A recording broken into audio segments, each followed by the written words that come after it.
Okay, welcome to this new video. And as you can see, I had already started the video, but apparently I forgot to press the record button. So here you see a silver PlayStation 3 controller, which is already opened up. And yeah, I will give you a quick recap on what I've done so far, which luckily we did not get very far. But yeah, basically this is a PlayStation 3 controller, a silver model, and it came with these sticks on there, which someone must have replaced some time ago. And these are not the correct sticks for this controller. These are for the PS1 controller actually, but yeah, of course they do fit the PlayStation 3 controller, so I think the previous owner of this controller, maybe the original PlayStation 3 sticks that were in there, maybe they were busted, so they replaced them with this one. And the reason I can see that it has been opened up is because the rumble cables were laying over this plastic piece, which they are a little bit damaged, as you can see there. And also the solder joint on the red wire looks a little bit iffy, so that tells me that someone must have opened this up previously. But nevertheless, I think the motherboard looks really good. It all looks perfectly fine, it's not very dirty. And the problem with this controller is very quickly visible if I turn it around and you look in the USB port. You see a little bit on the right side that a wire is sticking out, or a pin I should say, which tells me that the USB port is damaged and we need to replace that. So I haven't plugged this controller in yet. The first thing I will do is replace the USB port, which I have a replacement part ready. And of course I will also put some different thumbsticks in. But these ones are in really good shape, so I will just keep them with my parts for PlayStation 1 controllers, which I have already one PS1 thumbstick, but it's not in really good condition, so I'm very happy with that. So yeah, now let's move on with taking this apart. So we need to get the motherboard separate from the plastic parts, because I'm going to use the hot air to get the USB port off. So I think I will just desolder the rumble wires, and after that I guess we can move on to the hot air. One other thing I just seeing, and I'm not sure if this was supposed to be in here or not, but if you are familiar with PlayStation 3 controllers, you know that there is a notorious problem with the foam going faulty over time, which causes all sorts of unwanted button presses. So I already said when I wasn't recording that I will be strengthening the foam with a little bit of double-sided tape to ensure that it works well in the future, but now I look at this controller and there is no foam part here. So either it just fell out and I cannot find it, or it was never there in the first place. I'm not sure, maybe I need to go back on the recording. But yeah, I cannot find it here. I think I have some spare ones, so it should not be a big deal. But I need to remind myself that I will get that. Then I'm going to fix the foam situation.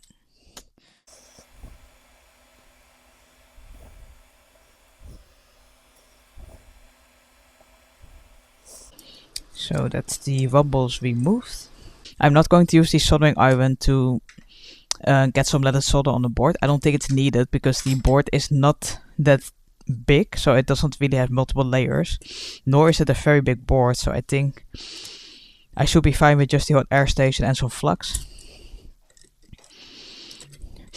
It's been a while since I've done any of the USB port replacements on this type of controller. I mean, of course on the PlayStation 4 you do not really need any USB port replacement, you can just change the motherboard out. Of course, it's not super expensive luckily, so that's of course an easier job, but since the USB ports on the PlayStation 3 controllers, at least for this type of model, not for the last revision, but for this type it's a through hole, which means that the pins go through the motherboard, so it makes it easier to remove and also easier to solder it. Which, well, that's of course, so it's pretty nice to work with.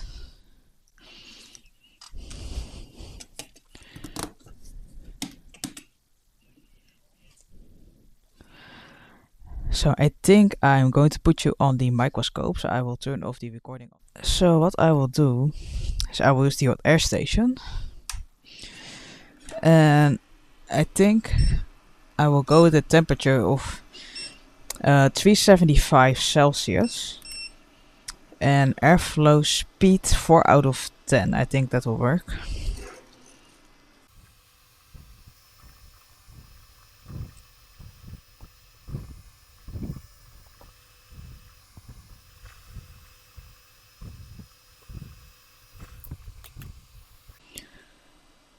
Okay, my hot air station seems to not really want to work consistently today.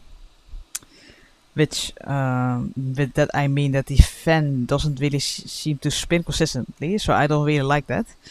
So we will go to plan B, and that is to use some gold solder with the soldering iron, and then I would just need to desolder the pins one by one. I mean, that also works fine. I normally use the hot air station, but yeah, not today apparently. And yeah, let's just use the soldering iron. And for that I will use, I think 350 Celsius, and yeah, I think that should be plenty for this motherboard. So I will just add some leaded solder to each of the solder joints, and I think I will just use a desolder pump to try and desolder it. And otherwise I can also use some solder wick.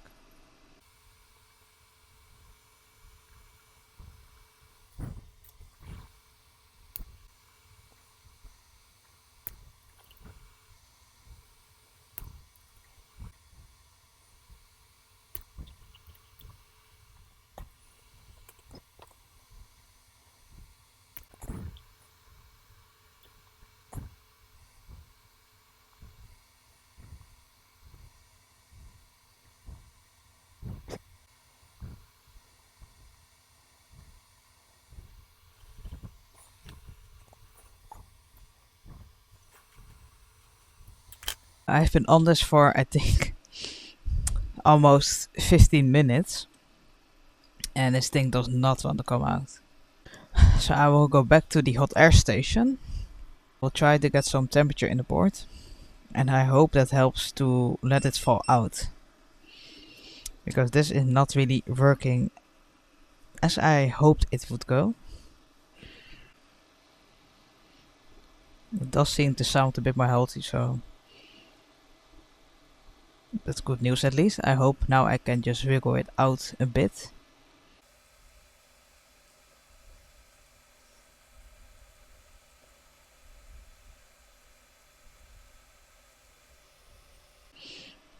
You can see it's wanting to go, so I will wait a few seconds.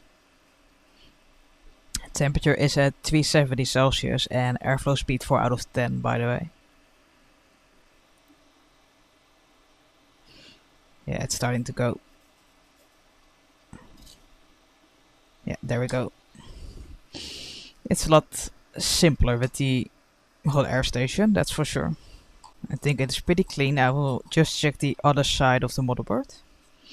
See if there's not any leftover solder on that side. No, I think it's just some flux that is stuck in the holes, but no, this is perfectly fine. Okay, so that's finally done. Would have been a little quicker with the hot air station, I think, but or maybe it would have been better to prep the solder joints a bit by adding some leaded solder, but I didn't think I needed it, but I was wrong about that, as it turns out. So I just got done with cleaning the USB port, but now I see that we have some serious corrosion around these areas, which that could be problematic, and we also have a solder joint stuck on there. It's very interesting. So I will clean that up for now, but yeah, but maybe we need to do some extra work on there. I mean, this is the reason why a visual inspection is important. I mean, I saw that the USB port looked very iffy, so I just went with just instantly replacing the USB port without considering the rest of the board. Which, yeah, that is not always a very smart choice, if ever. I mean, if you work on these type of electronics, then a visual inspection is never a bad idea. And it looks like yeah, someone did attempt some soldering on these two chips as I see it, or maybe something got leaked. But I do not see anything about the analog sticks where it should be leaking in. And this, yeah, this all looks fine, I think. It doesn't really look like there's signs of corrosion on here. So yeah, I think I will just get the soldering iron and I will take care of that first and see if it cleans up a bit with some fresh solder. And after that I will worry about the new USB port, because well, if we cannot clean up this, then it will definitely not work. So it is a good idea to focus on that first. And guys, I'm happy now that I took this under the microscope, otherwise I definitely would have missed this completely. The other side looks almost perfect, it's only on this side of the big chip.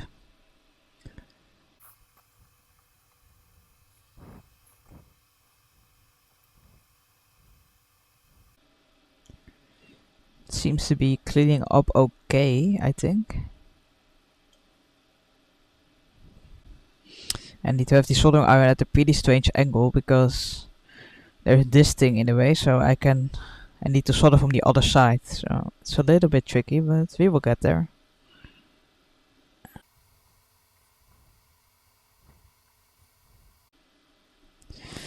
I'm not sure what that is.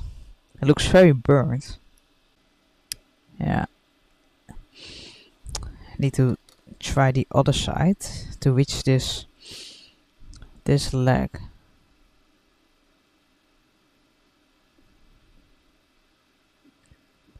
I hope this cleans it up sufficient. But the worst case scenario, we need to replace the whole chip.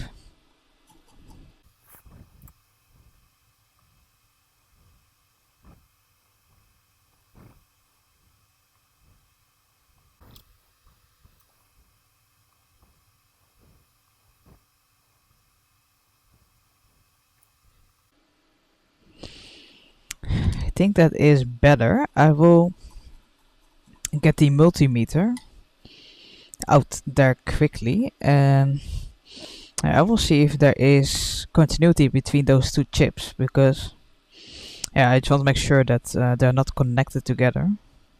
So we are in continuity mode and I want to check this pin and this one.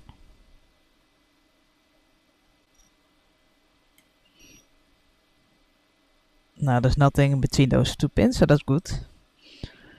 Let me also check some of these filters. At least I think they are filters. This reads 500. Not sure if that's right. That one has a similar reading. There is a filter up here as well, right there. I mainly talk about this one. Reason I talk about this filter is because I had a video a few months ago, I think, or a month ago, where I had to replace the big chip, so this one, this chip. But yeah, that chip also blew this filter. But yeah, I want to make sure that it reads okay. This gives me 2000 in diode mode. That gives me the same, and the same. Okay, so I do get a similar reading on all four of those, so I think that is okay for now. So I have no reason to believe that this chip is bad per se, but yeah, I need to have an eye on that when I go to charge the battery to see if that all works as it should. And for now I will clean this up quickly and then I will go over to replacing the USB port. This one only has 2 legs. The reason for that is that the 4-leg USB I have does not fit. But here at least the 2 front pins fit, so then I will just add some solder after we install the USB port, so that it does have the strength.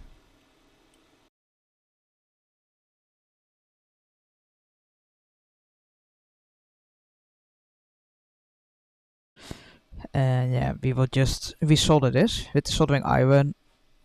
Again at 350 Celsius. I tend to only use the temperature on the soldering iron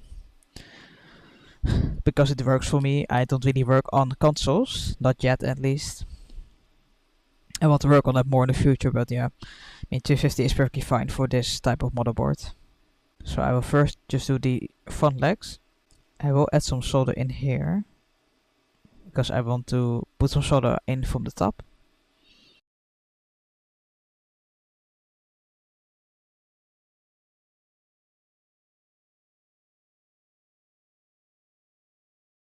So I am back under the normal camera, and yeah, as you can see, I did not really show any footage of me doing a visual inspection because, well, it turns out that the memory was full of the SD card I used to record on the microscope.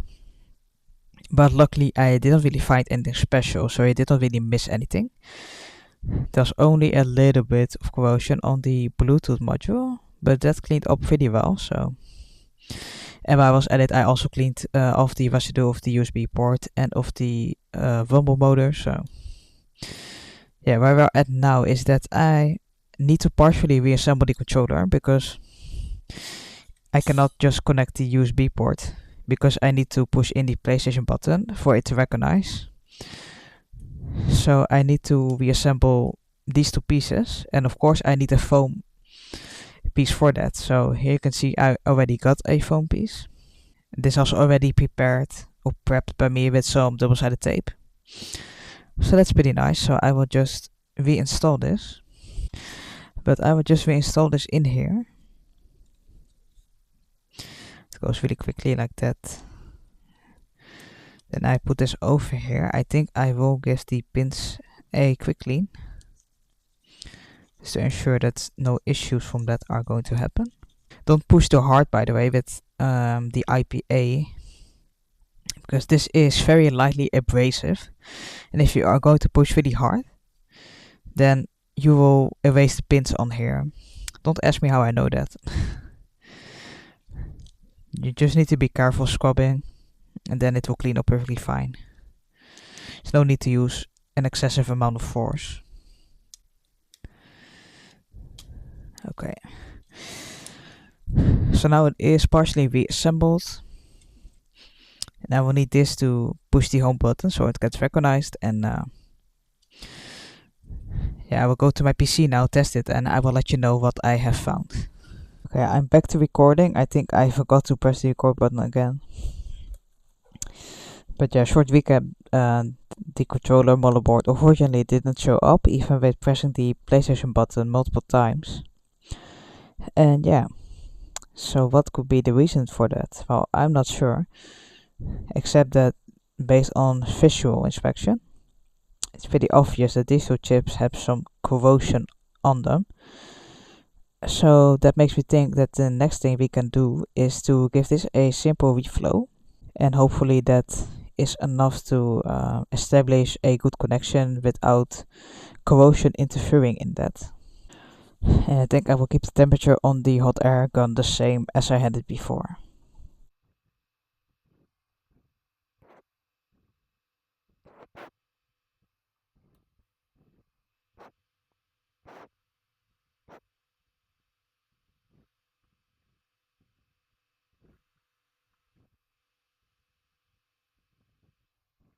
So I am almost done with the cleaning up after the reflow.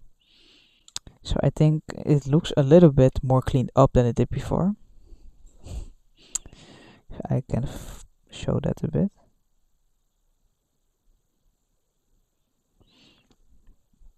And the main chip. The camera wants to focus on that.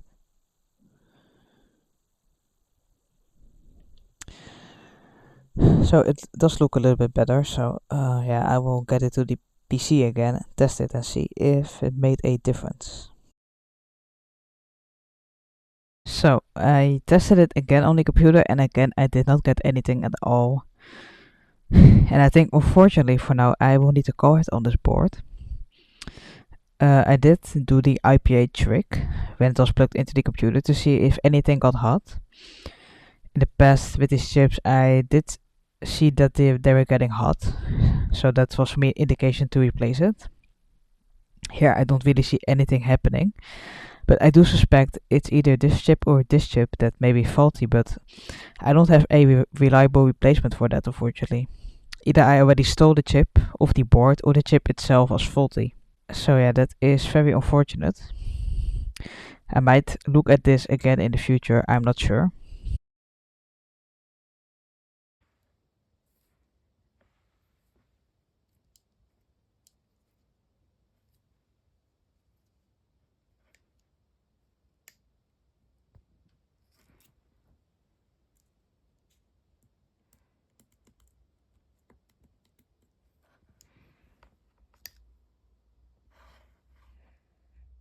So if everything went well, you just saw footage of me testing the controller again, and you saw that the controller actually connected and worked. So now I think, what happened? So this morning after I woke up, I thought to myself, what could be going wrong with the controller? So I was thinking about all sorts of possible faults or what maybe I could do to still attempt a fix. And then I thought to myself, because in the past I've worked on these PlayStation 3 controllers, and since this had been opened up, I thought maybe it was possible that someone had put the wrong version of this piece in the controller. I will explain a little more what I mean by that. And this is basically a different version of the start select PS button. And this one is basically incompatible with this one. So this will not press the PlayStation button, which is needed to connect the controller to the PC. Without the PlayStation button, it cannot detect the controller.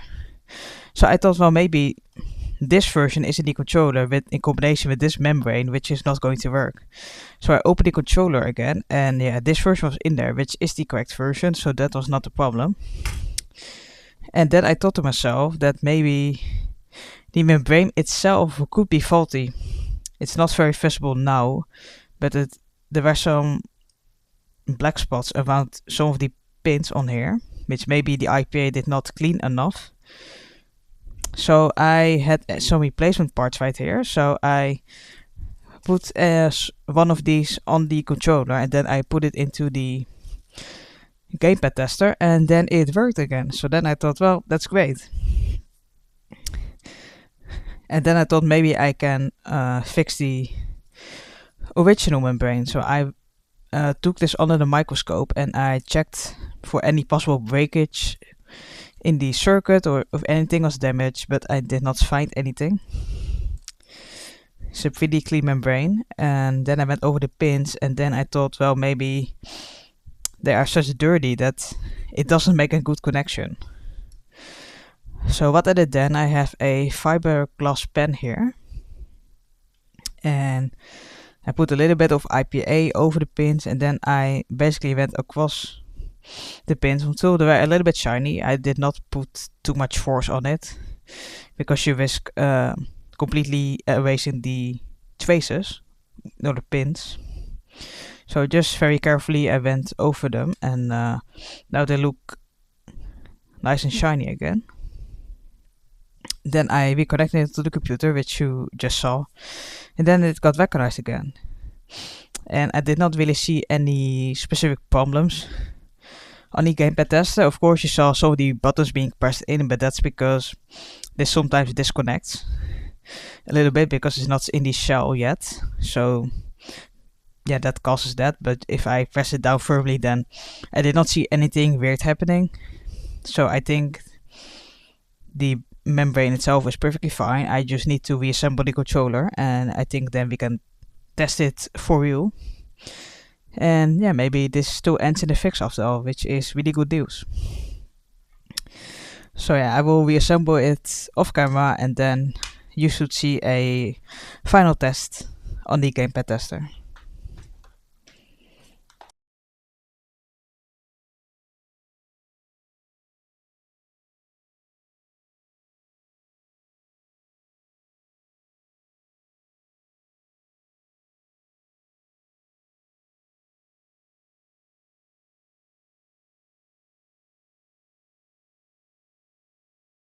So you just saw the footage of the controller being tested and you saw that everything was working completely fine.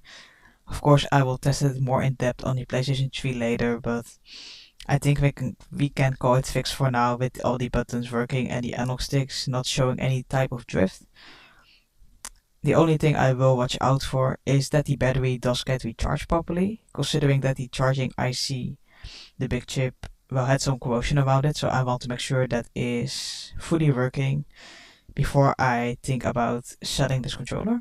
But I hope this video was interesting to you, and I want to thank you for watching, and yeah, hopefully I see you in the next video. Have a good day.